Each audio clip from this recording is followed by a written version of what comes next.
Hey guys, and welcome back. Today we're going to be doing a video that's not exactly on locomotive. This is kind of a product video. As you can see in front of me, we have an Athearn ready to roll Santa Fe caboose that I've weathered up and redone a little bit.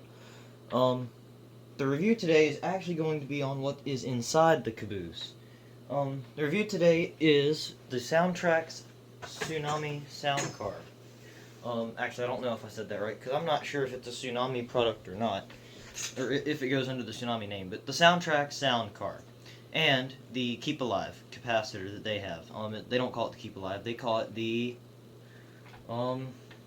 Stay Alive, or something like that.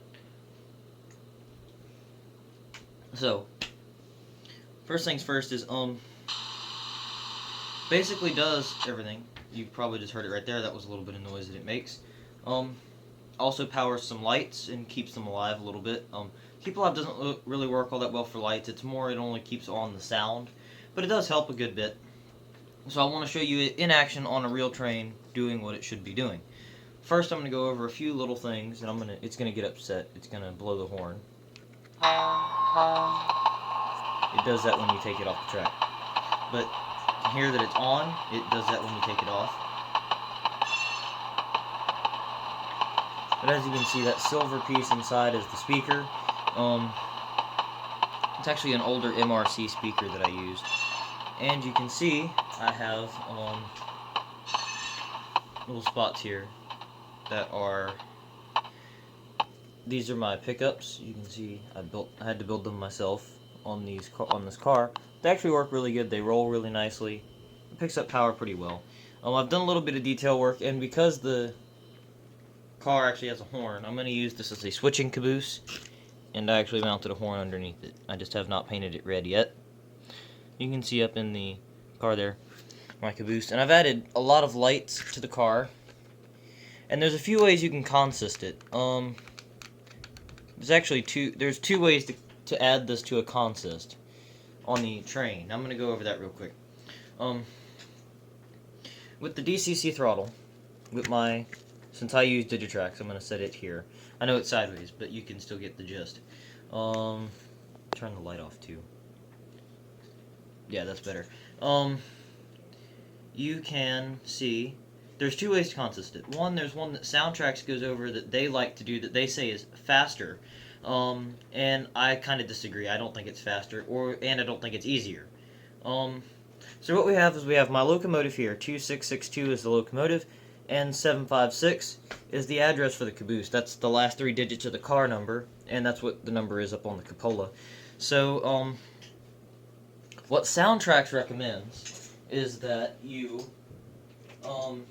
or not what they recommend, what their idea is that you take your locomotive and you press F8 4 times, and then you press F8 on this 4 times, and supposedly that links it. I don't know how to do it, so that might not be completely correct, but either way, I don't like to use it anyway. I like to do this.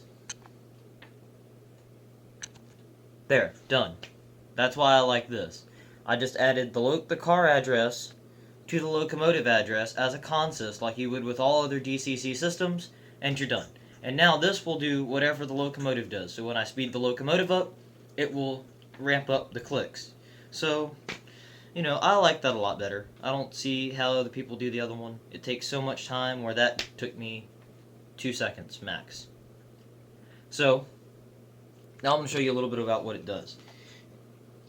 Let me focus in on the car. I know the weathering isn't perfect, but it's actually kind of the camera. It looks really good in person, but the camera is kind of iffy. So I'm going to show you what all it can do. First, we'll go over some lights. So let me turn off the roof light. Not the fan, the light. So right now it powers, under my headlights I have the interior lights. Maybe? Oh. I know what I did. Hold on.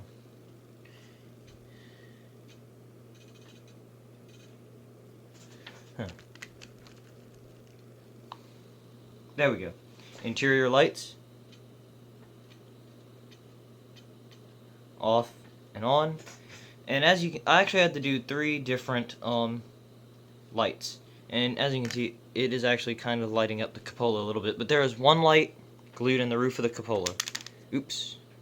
There, you can see my keep alive kept it on though. There's one light in the front and one light in the back. We also have function 6 is the porch red light. So let me turn that on. Or yeah, function 6. It's the red light on the porch, which is a I'll move the camera so you can see what it is. It's just a red light off the back, like you would see on some cabooses if you were following it, just to warn other trains that it is, in fact, there. Let me turn the lights back on so you can see it in daylight. That's what it looks like. The red light actually looks a little bit better in daylight. You can tell more what it's supposed to be. If I could just hold the camera still. And it's having a little bit of hard time focusing on that, but there we go. All right, I think I pressed a button and turned off the focusing or something like that. Whatever. So I'm gonna add it back to the consist. It has to be facing the correct direction because the headlights are directional, and I did not think to do that.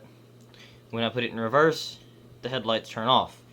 So when I add it to the consist, the headlights are going to turn off because the locomotive is currently in reverse. Oh, okay. When I turn it to forward, it will turn off. So let me minus plus, and no. I need to change that to forward and then add it. Alright, so now the headlights will stay on while the locomotive is moving in the forward direction.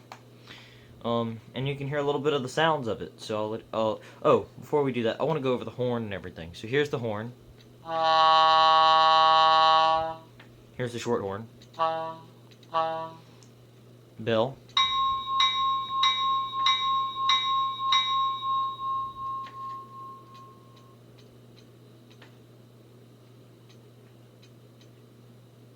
And it also has a mute. You know, F8 will mute it, so now nothing happens.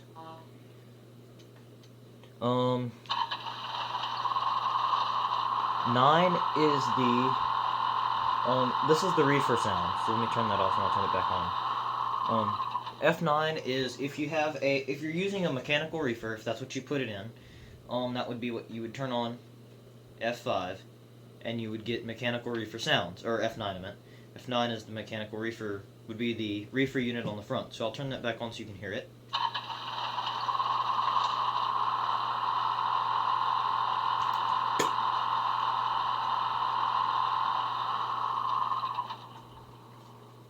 So that has a startup and a shutdown for the carrier.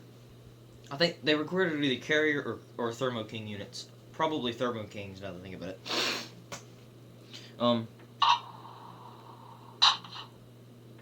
F10 I think is it sounds like the air hose is breaking. Or maybe being locked. F11 is locking the brakes. And that's the brakes disengaging. I'm not sure exactly what, I think 12, I'm not sure what 12 is. But that's 12 functions, my throttle only goes up to 12 right now. So, let's go ahead and hear it moving.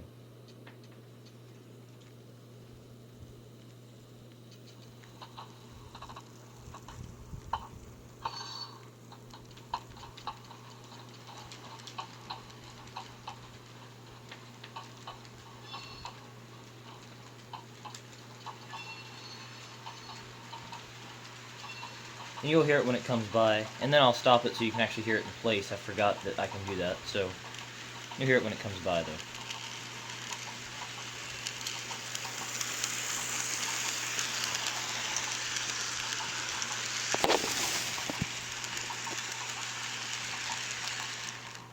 Whoop, lost power.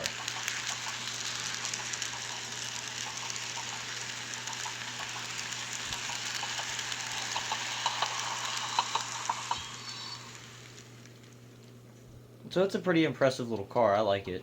Now it's in reverse, but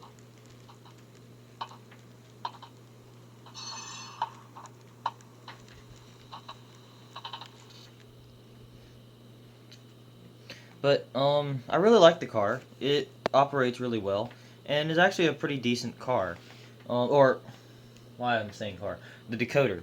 It actually works as a fully functional decoder, and I'm going to take it off that so you can hear it sitting in place.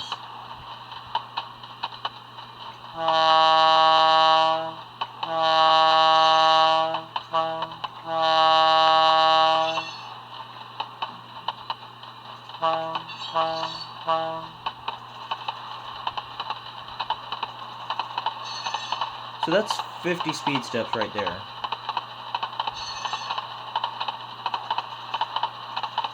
And here's 100. And that's 0. One thing I think they need to add, or one thing I need to be told how to do, is how to set up a braking rate, because this decoder, as you can see, as soon as it hits 0, it automatically shut off. So if I turn the locomotive to 0 and it's slowly slowing down, I don't have sound anymore because it turns off immediately. So I need to either figure out how to fix that or whatnot. You might can see here, you can see these 2 lines in the window. That's my wires to the light. There is a lot of wires in there, and I will tell you this, it will not fit in anything smaller than this caboose. It ain't happening. That is the smallest thing I've got it to fit in, and for me, it is packed in there. I had to super glue the caboose down onto the frame because the caboose body would not fit perfectly. So I had to actually glue it down to the frame and hold it, and then let it go when the glue dried. So I mean, it really is crammed in there. I mean, that's also because I used a fairly big speaker as well, just to get the good sounds out of it. And it sounds really good, I like it.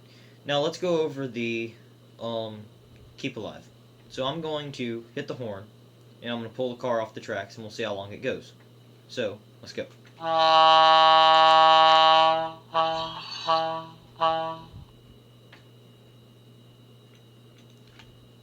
So that was a good little while.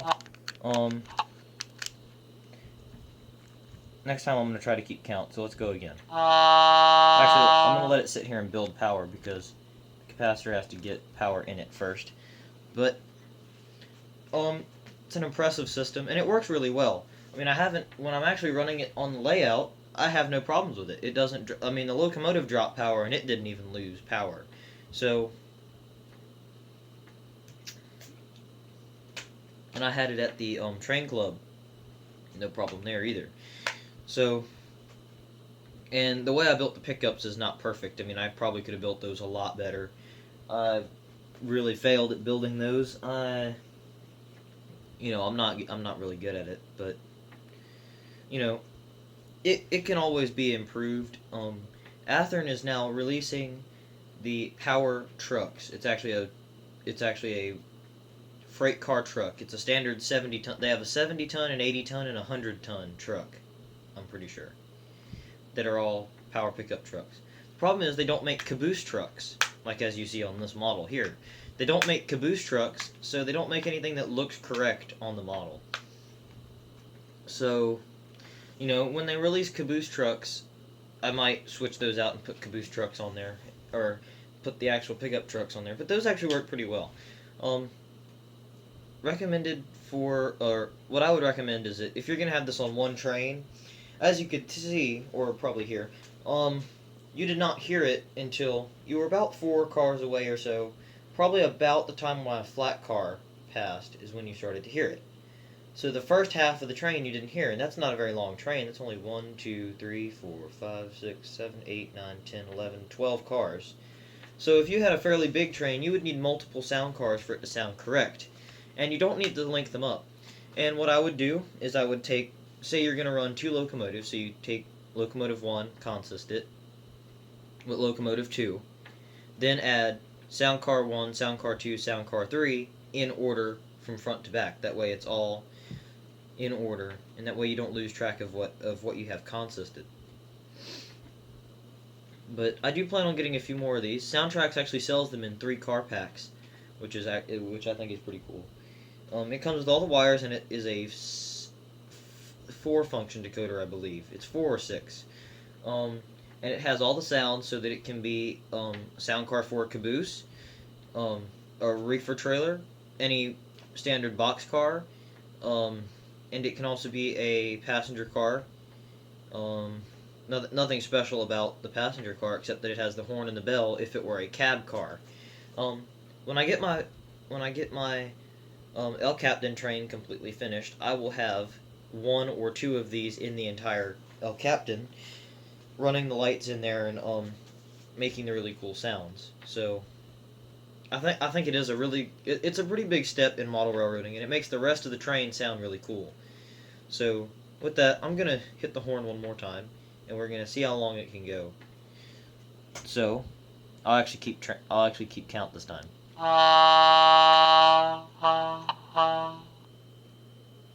So about 4 seconds is what I counted. So, that's a pretty decent time. And, that's enough for it to, if it were moving, that's enough for it to roll over a bad spot and keep the car clicking long enough. So I'm actually going to turn on this and see how long it'll go with just this instead of the horn.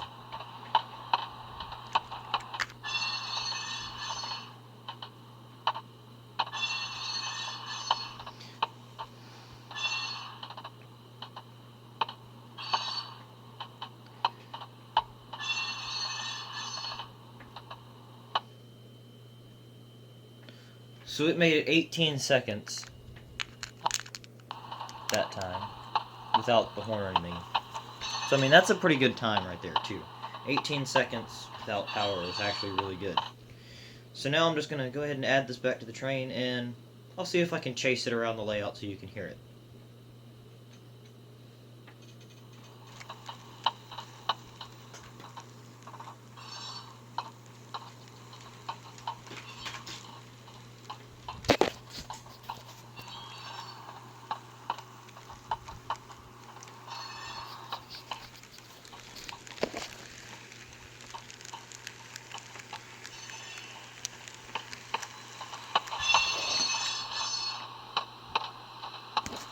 See, like I said, the locomotive is actually losing power, and it's not. I don't know why I'm having issues with that switch over there.